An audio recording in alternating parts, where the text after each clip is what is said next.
Today I'm going to Western Malaysia, to Kuala Lumpur, which is the capital of Malaysia, to Kuala Lumpur Airport, this one. And this runway right here, on March 8th, 2014, Malaysia Airlines flight MH370 took off from it. Now, this plane was bound to go this way, across Malaysia, and it was supposed to end up in Beijing, China, up here, but it never made it. I'm going to go over the flight paths and what happened. So, the flight took off, made a slight left and then a slight right, and started heading this way. It was making normal contact with air traffic control and being completely normal on its scheduled flight path until it got around here when it was time to switch over to Vietnam's airspace from Malaysia's airspace. The plane exited the Malaysian air traffic control but never contacted Vietnam's air traffic control. Instead, without any explanation, made a right, a left, another left, flew this way, zigzagged over this border,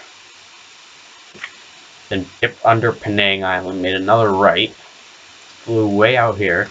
Now this is where the certain path ends, because this is as far out as the military radar can go. But the satellites, which we're not 100% sure of, detected it to go out here, and then make another left that goes, and then go all the way down to the middle of nowhere, several thousand miles off the coast of Australia. So why this has happened, or where even the plane is still a mystery. The plane is somewhere up on the bottom of the Indian Ocean. We're almost certain of that. Tiny pieces have washed up on the coast of Madagascar and Réunion, which is here, and Mauritius. I think one was on Mayotte out here. But I'm going to go ahead and make the assumption, based on the following facts, that it was the pilot-in-chief of this plane that caused this incident.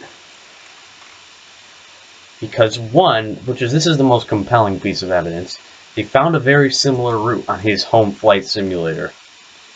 The second compelling piece of evidence is when the plane crossed back over here, the pilot whoever was flying the plane, dipped around and flew around Penang as if to get a good view of it. Now, Penang was the homeland of the pilot-in-chief. And the third kind of compelling evidence was that the pilot was having some, troubles, and it was kind of like he was complaining about a lot of things. So his name was Zahir Ahmad Shah. The co-pilot, Farik Abdul Hamid, doesn't seem like a suspect, nor does anybody on the flight manifest. So most people, or the majority of people, agree that it was the pilot. The pilot and the commanding pilot is the biggest suspect of this incident. But we can never know for sure, even if we found the plane.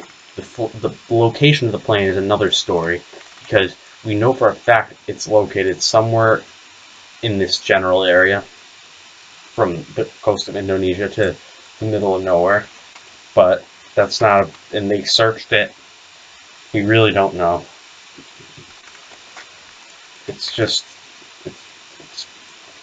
is like one of humanity's biggest mysteries, but we can do the best we can, and I covered the route and the biggest suspect. And these are all the locations from Google Earth. Thanks.